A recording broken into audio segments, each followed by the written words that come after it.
ఇంద్రసేన మహారాజు పాలించే విదర్భ రాజ్యం. ఒకరోజు మహారాజు గారు అడవిలోని వన్యప్రాణులన్నిటినీ రక్షించాలని, వాటిని వేటాడవద్దని, వాటిని సంరక్షించాల్సిన బాధ్యత తమపై ఉందని అందరినీ హెచ్చరిస్తారు.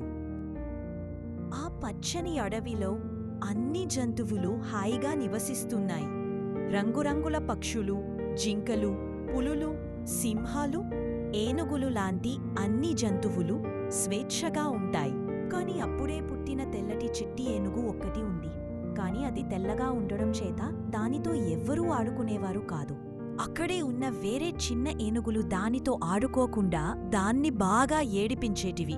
ఎప్పుడు దానిని తొండముతో కొట్టడము, నూకడము లాంటివి చేసేవి. ఇదిలా ఉండగా అనుకోకుండా ఒకరోజు మృగరాజు అయిన సింహం దానికి ఆకలేసి ఏనుగుల గుంపుపై దాడి చేస్తుంది. అందులో తల్లి ఏనుగు మరణిస్తుంది. భయంతో అన్నీ పారిపోతాయి.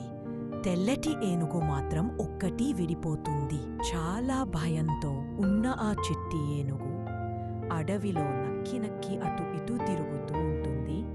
ఏడుస్తూ ఎటు వెళ్లాలో తెలియకుండా బాధపడుతూ ఉండగా అక్కడ ఏదో అలికిటిగా అనిపించి భయంతో నెమ్మదిగా ముందుకు వెళ్లి చూస్తుంది. అక్కడే కట్టెలు కొట్టుకునే వారిని కొందరిని చూసి అది సంతోషిస్తుంది.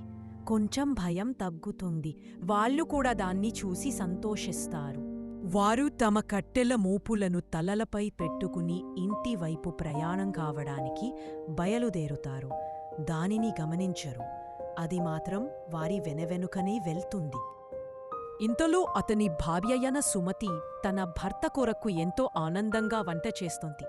మరియు తన భర్త రాక కొరకు గుమ్మంపై ఎదురుచూస్తుంది.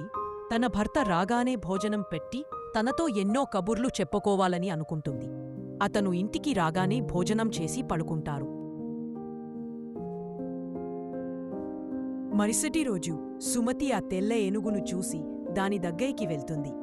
ఇది సామాన్యమైన ఏనుగు కాదని దాన్ని ఎంతో ఆప్యాయంగా దగ్గర తీసుకుంటుంది. అది కూడా దగ్గరికి వస్తుంది. సుమతి దానికి పూజలు చేసి దానికి తినడానికి అరటి పండ్లు ఇస్తుంది. ఆ విషయాన్ని భర్తకు చెబుతుంది. దాన్ని నిన్నే చూశానని, ఒకసారి చూద్దామని దాన్ని ఆప్యాయంగా నురుముతాడు. కాని ఇది రాజుగారి దగ్గర ఉంటే బాగుంటుందని అనుకుంటారు. రాజుగారి దగ్గరికి పంపించేస్తారు.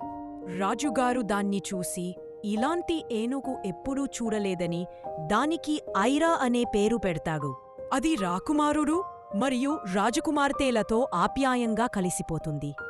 దాన్ని చాలా ప్రేమగా చూసుకోగా అది ఎంతో ఆప్యాయంగా అందరి దగ్గరికి వెళ్లి ఆడుకునేది. దాన్ని ఎంతో ఆప్యాయంగా గారబంగా చూడడంతో అది రాజ్యంలో అక్కడా ఇక్కడా తేడా లేకుండా రాజుగారి ఉద్యానవనంలో ఎంతో ఉల్లాసంగా తిరుగుతూ ఉంటే. కాని అది మాత్రం బాగా అల్లరి చేస్తుండేది. రాజ్యం అంతా తిరుగుతూ ఉండేది. చివరకు రాజుగారి దగ్గరే ఉండిపోయి చాలా ఆనందంగా ఉంటుంది. రాజుగారు కూడా దానితో ఎంతో ఆప్యాయంగా ఉండేవారు. దానిని తమతో ఎల్లకాలం సంతోషంగా చూసుకుంటారు.